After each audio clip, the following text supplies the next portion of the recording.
In this video I'm making Yoda from Star Wars. I'll show how I made the frame, the body, the head, the details of the face and a glow-in-the-dark lightsaber that'll be a little less like this and a little more like this. So Yoda is going to be kept as a keepsake in this instance, so I've made a little pedestal for him to sit on. This is just a cake drum covered in modelling paste and underneath is aluminium foil because it will be sat on top of a cake, so it needs to be food safe. So I just had a look online to find an image that I was quite happy with and I decided on this one on the right hand side. So I know that I want Yoda to be standing on this little pedestal. I'm going to make a little wire internal structure for him so that I know that he's going to stand up and he's not going to flop over.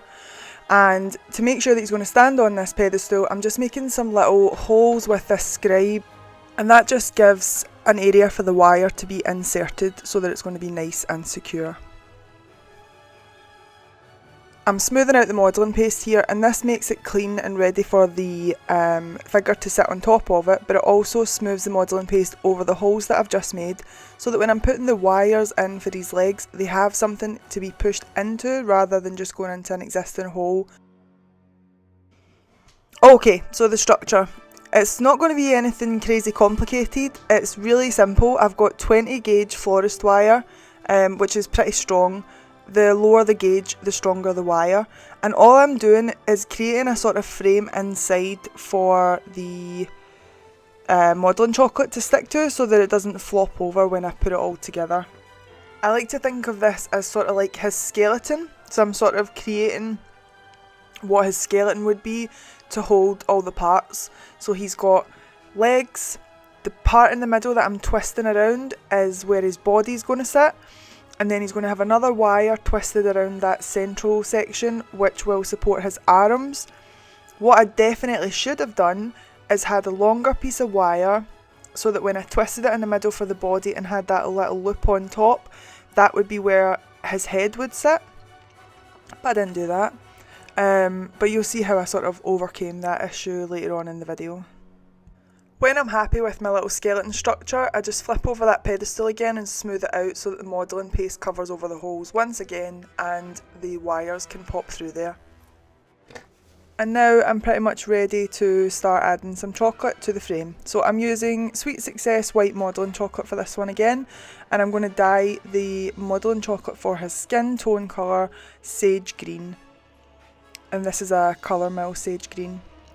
So I've just added a little amount of it to the very bottom because I'm going to be working from feet up to head on this one, and just building up the structure against the little skeleton that I made earlier. So I've got his foot. I've used my knife to cut 3 little toes because apparently Yoda just has 3 toes and 3 fingers. I'm just using my modelling tool to make them look a little bit crooked, and then I'm going to use the smooth part of the modelling tool to push down and rock back and forward, and those are creating little hollows for the nails to fit into later. And then whatever I've done on one foot I'll do to the other. So once I'm quite happy with that, I'm going to dye some of this modelling chocolate a brown colour, and this is going to be his whole body and legs, which will be the sort of trouser tunic thing that Yoda wears. So I've got this brown modelling paste. It's really soft after kneading it with the colour, so you may want to let it cool down a little bit so that it's not so stretchy. But basically I'm making it thicker at the bottom and coming tapering upwards, and that makes it look like the trousers are quite baggy, and then I'm just slicing down the middle of that modelling chocolate so that it can wrap around the wire that I've got as my structure. But as you can see, it blends really nicely onto itself, and you can just position it how you would like. The wire is also still pliable, so I'm just going to get it into the exact shape and pose that I want it before I add any more modelling chocolate, because I don't want to make the model look how I want with the chocolate and then move the wire about too much and find that I've changed the shape that I've just made with the chocolate. So I'm moving the wire so that it looks like the knees are bent and Yoda will be in a sort of battle pose. And now I'm going to add some chocolate for his arms. This doesn't need to be dyed any specific skin colour because it's going to be completely covered with Yoda's robes, so I haven't dyed the modelling chocolate, this is the natural colour. And now I'm thinking about how his arms are going to be positioned, and I want him to be holding onto a lightsaber, and I realised at this point that I would need a little support for that lightsaber as well. So I've just taken the little amount of wire that I had left out of the modelling chocolate and wrapped that around a little piece which will be the lightsaber, and that will look like his hand is holding onto the lightsaber later on. So now I've got some more of this brown paste, and I've just taken a square of it which is going to look like sort of t-shirt shape, and I've cut down the front to open it up in a sort of V shape, which is how the tunic opens on Yoda's outfit. And then I'm just using my modelling tool to smooth down the modelling chocolate between the part that I've just added and the legs, because I want this to look like one piece. I'm not 100% sure, I'm not the biggest Star Wars fan, so I'm not 100% sure whether this outfit is two different pieces or an all-in-one. I don't know whether Yoda's wearing jumpsuits or what. But I just made it look like one piece, and then I'm going to add another piece around the middle here, and what that's going to do is give it a little bit more bulk, because it's quite thin across the mid part, like really flat. So I've added this part here to bulk it out at the chest, and then I'm going to add another part around the middle, and that will do the same thing, but I'm also going to add some creases, and I think that's sort of like I don't know if it's a belt or like a tie around his waist, but basically it'll make it look like the picture that I'm looking at. And then I'm just using the veiner side of my modelling tool to add some creases in the rest of the outfit, just to make it look a little bit more realistic, and smoothing that down the arms before I add on his hands. So I've got some more of the sage green modelling chocolate that I dyed earlier, and I'm adding that onto the last little piece of wire that I can see, and that's going to be his hands. This does look fairly rude at this point, but the fingers are supposed to be curling forward. Just about now it starts to change, thank God. So it's curling forward as though he's using his powers to move things, rather than sticking the finger up, which is what it looked like a minute ago. So yep, I'm just making 3 little fingers, and I've hollowed out the parts to put in his nails later. So now I'm moving across to the other hand, and I sort of learned as I went here, but I've just tried to keep it to show you exactly what I did. So I added his hand on, and then I realised once I had the hand how I wanted it to look, that actually I should have done the lightsaber first, because the hand is going to be on top of the lightsaber. So you should always build like from the bottom up, from the inside out. So I've opened up that hand, and I've added a little piece of black paste, which will be the bottom part of the lightsaber. Realised that it would be easier to just take the whole thing off, so that's what I've done. I've got a little black part for the bottom of the lightsaber, and then the hand will go back on, holding on to the lightsaber, and then the green part will go on top. So here's the cool part. I've got this glow-in-the-dark dust, and I'm going to use that to dye my modelling chocolate and make the lightsaber glow in the dark. So I've used this dust, which is non-toxic but is non-edible, so it won't come in contact with any of the cake. Dyed the modelling chocolate with the dust, rolled it out, and I'm going to leave it to go a little bit cool and set a little bit before we add it, while I work on the face here. So I've got a ball of the modelling chocolate which I've dyed sage green, and I've put the eyes in place with a small balling tool, and then I've just pulled that down on either side, pushing with the modelling tool to make a nose. The photo that I'm looking at shows the nose as a sort of button shape at the bottom, so it's very rounded, and there's lots and lots of creases all over Yoda's face. So I'm using my modelling tool to make those creases. First of all, I'm going to make the really deep ones, and just map out the rough shape of the face. And I'm going to come back to that with a different type of modelling chocolate, which is a little bit softer and builds a little bit better. So I'm just shaping the eyes a little bit more here so they're a bit more almond shape, and I've got some white modelling paste here that I'm putting into the eyes, just getting the rough shape, and then I'll push them into place and shape them with the modelling tool into the cavity that I've just created. I'm going to put the eyes on now, so I'm just going to colour these ones. I've got brown for the colour of the iris, and then I'm colouring in the pupil black.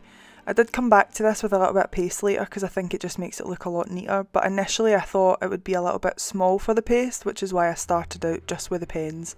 So those are the Fractal edible ink pens that I'm using. So now I'm building up the features of the face, the shape of the face, the wrinkles, all of that stuff, and I'm using this different type of modelling chocolate that I mentioned earlier.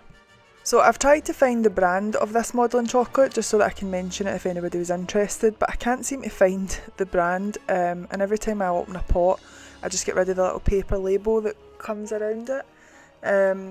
So yeah, if anybody needs to know the brand, then just let me know in the comments. But basically the reason I'm doing this with another type of modelling chocolate is because this one is so much softer. So I think there's a purpose for all different products. The Sweet Success is really good because it's a little bit more firm and I can make things with it. Whereas if I was trying to make the whole figure with this paste, it would be much more difficult because it is a lot softer and it's a lot more sensitive to heat.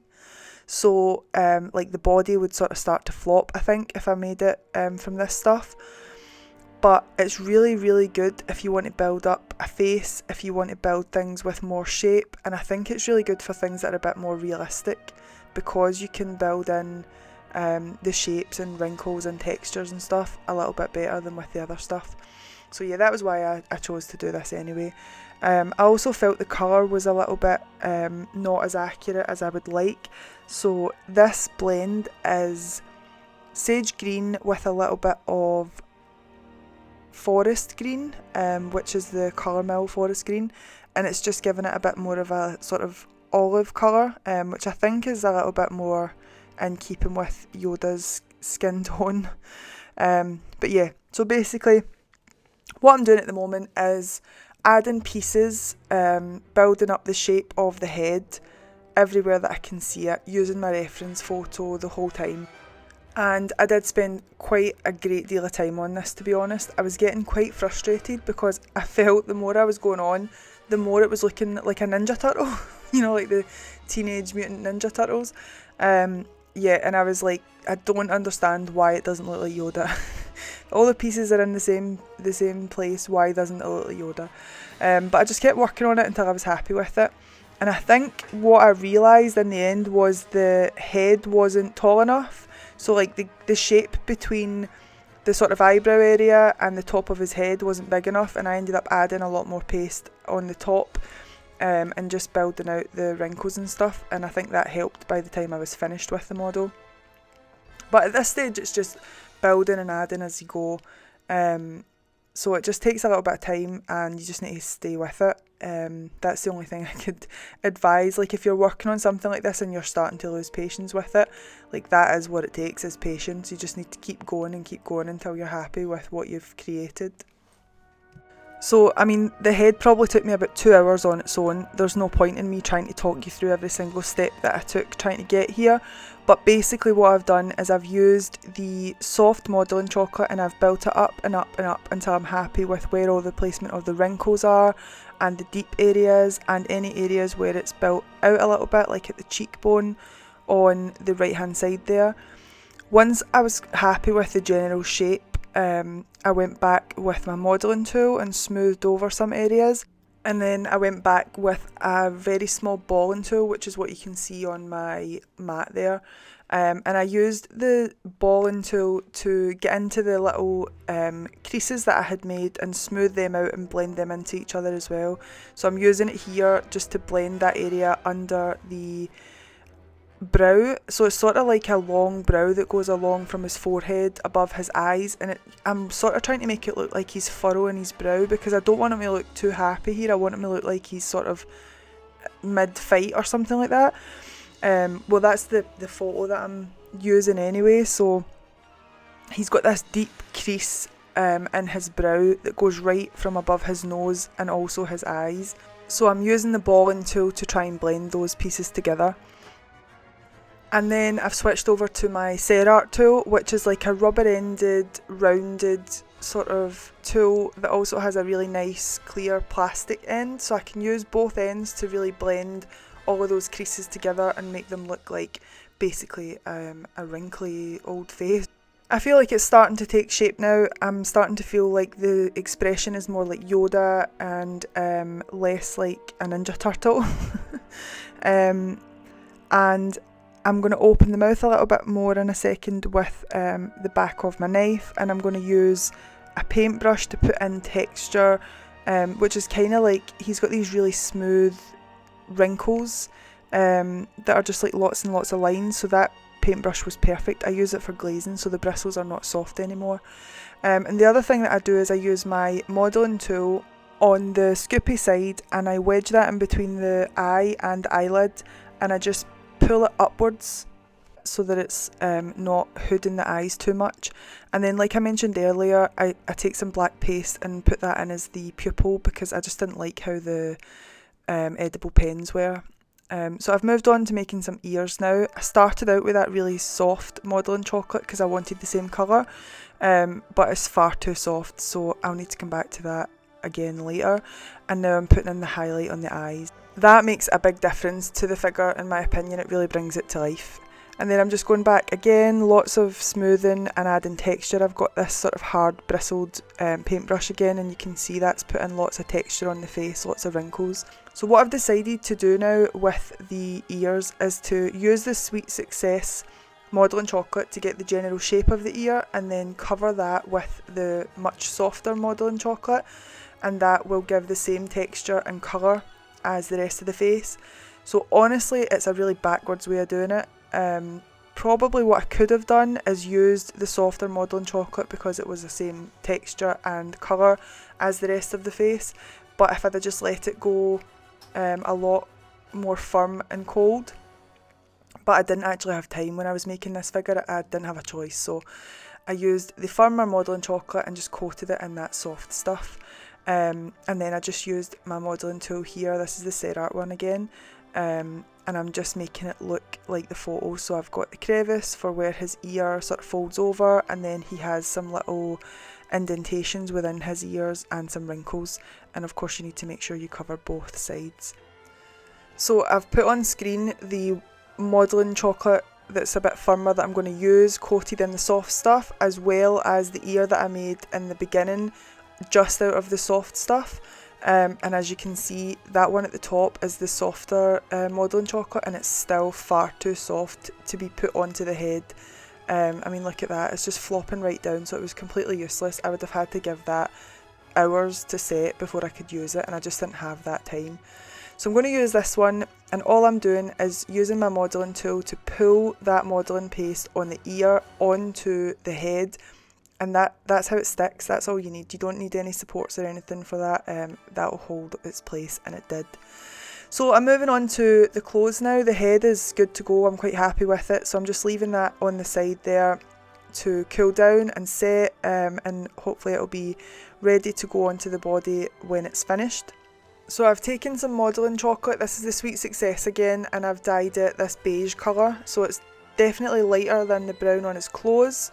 And I've rolled it out nice and flat and even, and I'm just going to put that on like his robe. So I've put a back piece on. That's why I wasn't too precious about how the back of the figure looked, because I knew it was going to be completely covered with this robe. And then I've got a thin rectangle that I rolled out, and I've wrapped that around his arms, but they also need to be really baggy sleeves that sort of hang down.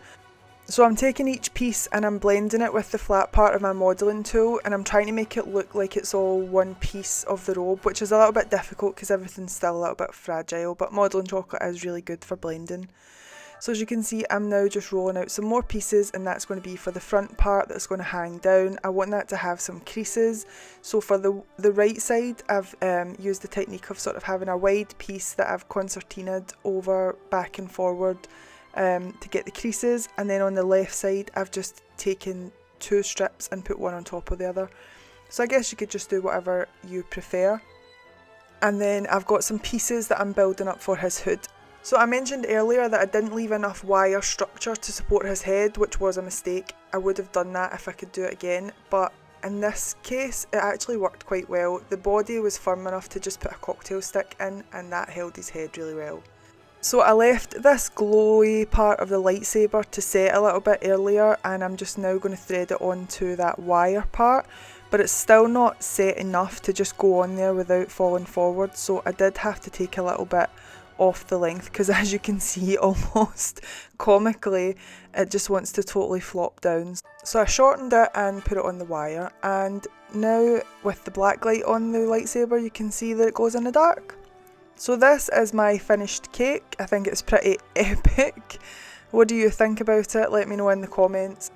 Don't forget to like and subscribe if you enjoyed this video or you found it helpful, and look out for my next video, which is going to be realistic football boots.